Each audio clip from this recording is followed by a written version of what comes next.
What's up, Exeters? Today we've exited off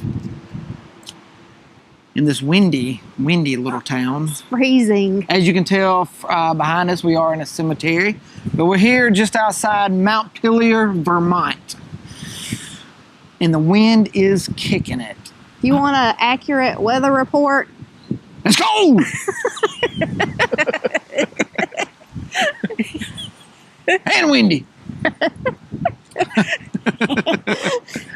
Here at Greenmount Cemetery to check out this very weird, very creepy grave. Renee's going to give you the story behind it, but we got to find it first. But from the story I've heard, it gives me chills, and it's not even freaking from the cold. So join us on this adventure.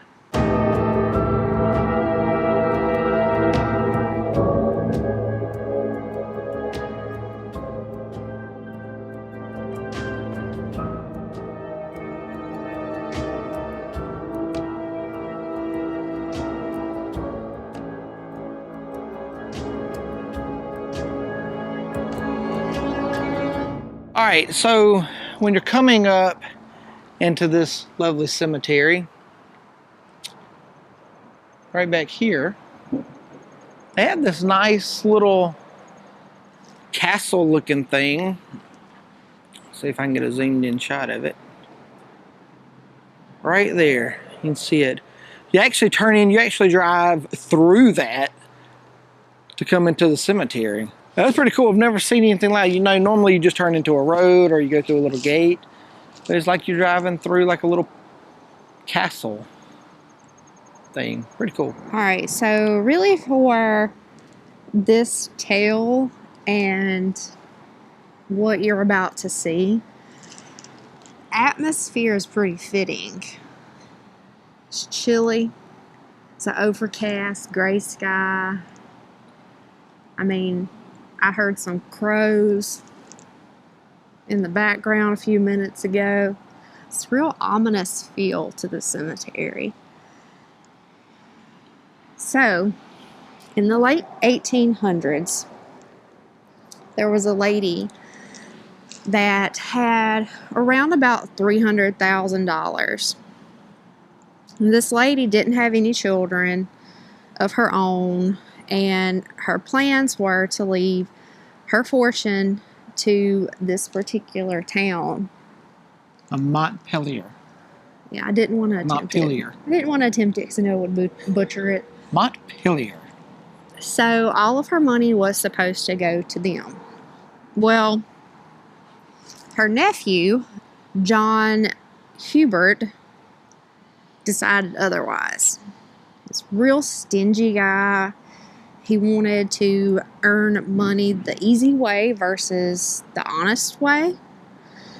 And so he basically found a way to where he claimed all of her money and got it.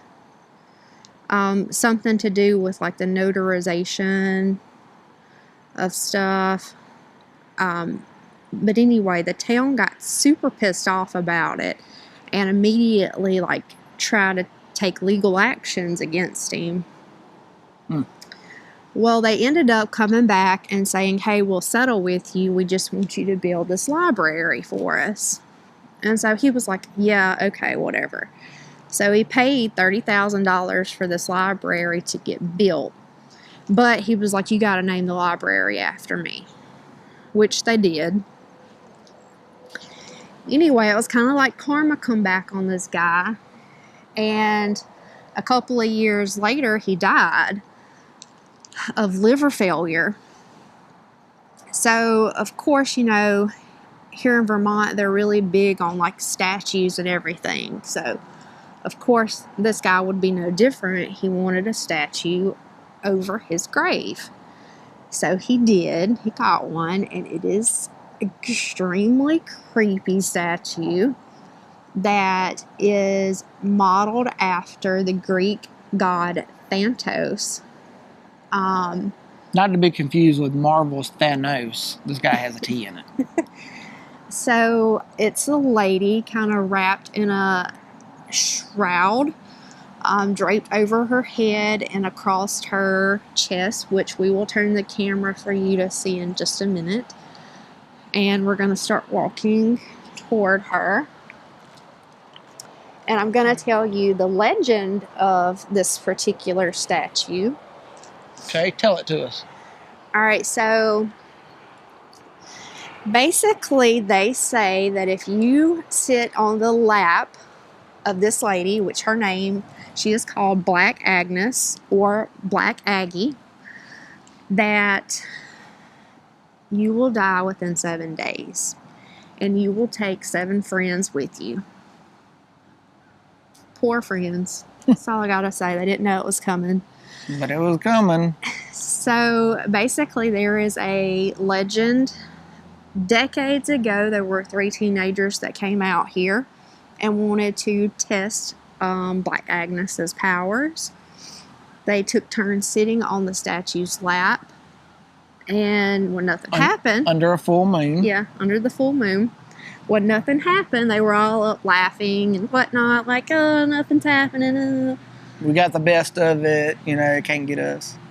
7 days later, one of them didn't die. I just read that they kind of shattered a leg. Another one drowned, and the third died in a car accident. So don't mess around with that stuff. It's only if you want to test this urban legend, see if it's true. I personally don't. I'm not going to sit on her lap. No, even though we're in the daytime and it's not a full moon, and legend has it has to be at midnight under a full moon. But even though it's not midnight and it's not a full moon, I'm not going to test it. Yeah. So, I like to think that I don't have that much stupidity in me. So we're going to kind of pan you around and walk you up the steps to Black Agnes. All right, here's the steps. Have you noticed that the steps are separating and you can kind of see down in it? Here he is, John E. Hubert.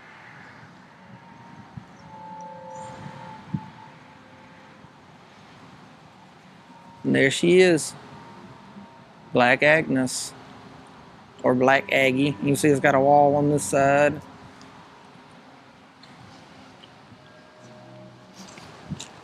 So let's see what it says on this side of Black Agnes. It says, "Thou go not like the quarry slave at night." Oh, bear with me while I try to read this. It's kind of old. "Skyward to his dungeon, but sustained and soothed by an unfamiliar trust." So that's on this side.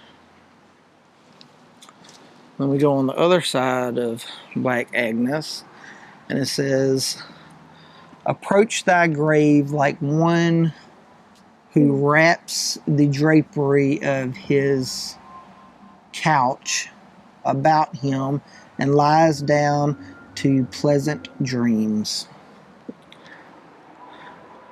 Yeah, because you can see where it's changing colors. Yeah, so see, it used to be black like this, and now it looks like it's oxidized. And this is green. the actual person that did the sculpture. Moral bitter. And people will leave coins like you know, other graves to kind of just gonna take show your picture appreciation. Here,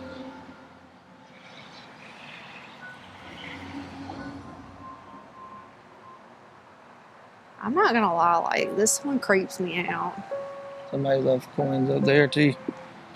Like the way it's like changing colors right here, like it almost looks like tears kind of. Yeah, that's down. What I was thinking. Like tears, like something coming out of the mouth and nose. Maybe tears coming running down the face. The only thing I will say that takes away from her creepiness is the bird duke on the forehead. Yeah. I bet that bird's in a world of trouble right now.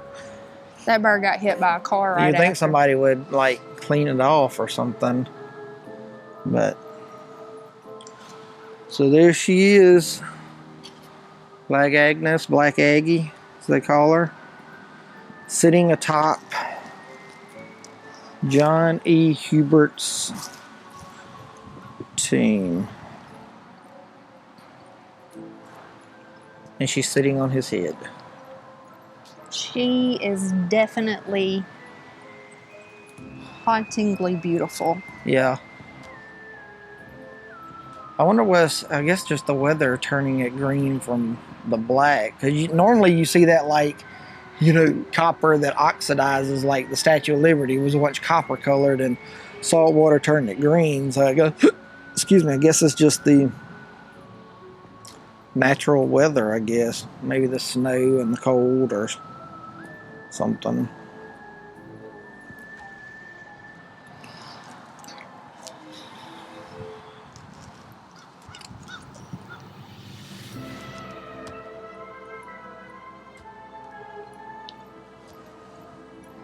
All right. Well, got anything else to add to the viewers? No, other than if you're in the area, pay Black Agnes a visit. Yep. Come check her out. She's definitely something to see. But don't sit on her lap, okay? Yeah, don't be We're that not stupid. responsible. Yeah. If you do that, you take full responsibility. Don't blame Exit to Adventure. Because we told you not to do it. Don't be that stupid. Well, we hope you enjoyed this exit. Sorry, I keep turning around expecting her to be eyeballing me. Hope you enjoyed this exit and the fun-filled story that encompassed it. So, that's all we got for this exit. We'll catch you guys at the next exit. Keep it spooky. Later.